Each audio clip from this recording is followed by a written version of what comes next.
प्रभु यीशु मसीह के पवित्र नाम में आप सबों को मेरा नमस्कार। मैं सजी भिलाई वाला।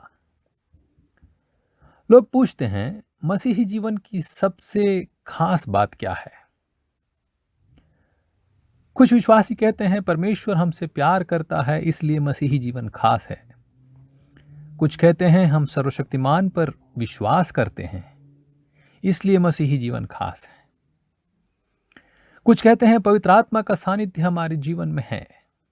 कुछ कहते हैं ये आनंद जो प्रभु में है वो मेरे लिए खास है। व्यक्तिगत तौर पर मेरे लिए सबसे बड़ी बात है आशा, उम्मीद। किसी प्रभु के दास ने कितना सच कहा है, the world lives for an hopeless end but a Christian lives for an endless hope. संसार एक आशाविहीन अंत के लिए जिंदा है जबकि मसीही एक अंतहीन आशा के लिए जीता है। परिस्थितियां कैसी भी हो, दुख, मुसीबत, गरीबी, मुफलिसी, बीमारी, परेशानी, लेकिन हम ये आशा करते हैं कि परमेश्वर हमें इनमें से निकालेगा। आज नहीं कल एक छुटकारा होगा। वो हमें बदलेगा।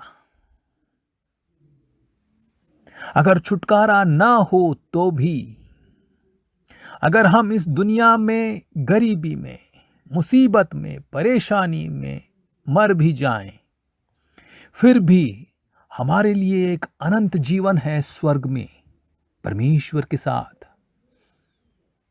जहां हम इस दुनिया की सारी तकलीफों को भूल जाएंगे और अनंत काल तक परमेश्वर के संग वास करेंगे।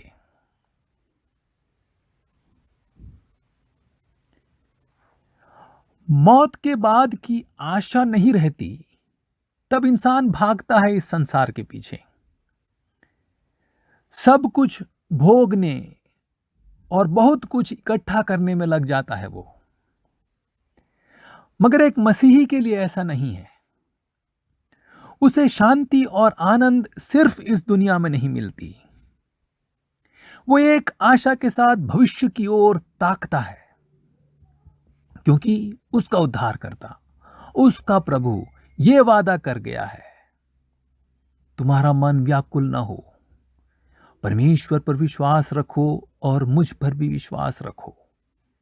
मेरे पिता के घर में बहुत से रहने के स्थान हैं, यदि ना होते तो मैं तुमसे कह देता। मैं तुम्हारे लिए जगह तैयार करने जाता हूं, और यदि मैं जाकर तुम्हारे लिए जगह तैयार करूं तो फिर आकर तुम्हें अपने यहां ले जाऊंगा, कि जहां मैं रहूं वहां तुम भी रहो। हम विश्वास करते हैं उस पर जिसने ये वादा किया है। हम जानते हैं कि जिसने ये वादा किया है वह स्वयं परमेश्वर का पुत्र है, स्वयं परमेश्वर है। प्रियो, आशा है तो जीवन है। आशा वो शक्ति और बल है जिससे हम भविष्य की ओर देखते हैं। आशा है इसलिए हमारी आज खुशनुमा है। जिस दिन हमारी आशा टूट जाएगी, उम्मीद नहीं रहेगी, उस दिन सब खत्म हो जाएगा। अपने जीवन के लिए, अपने परिवार के लिए, अपने बच्चों के भविष्य के लिए, मनुष्य जाति के लिए उम्मीद रखें, निराश न हो।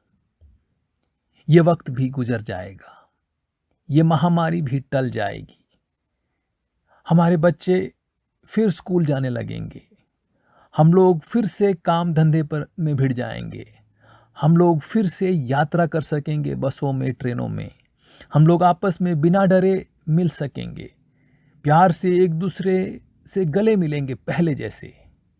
उम्मीद रखें, हमारी आशा टूटने न पाए। जैसे भजन लिखने वाला कहता है, भजन 42 आयत 5 में, हे मेरे प्राण तू क्यों गिरा जाता है, तू अंदर ही अंदर क्यों व्याकुल है, परमेश्वर पर आशा लगाए रख, क्योंकि मैं उसके दर्शन से उद्धार पाकर फिर उसका धन्यवाद करूँगा। मैं आशा करता हूँ अगस्त महीने की ये पहला प्रभु का दिन आपके लिए एक नई उम्मीद की किरण, एक नई आशा लेकर आए। आमीन।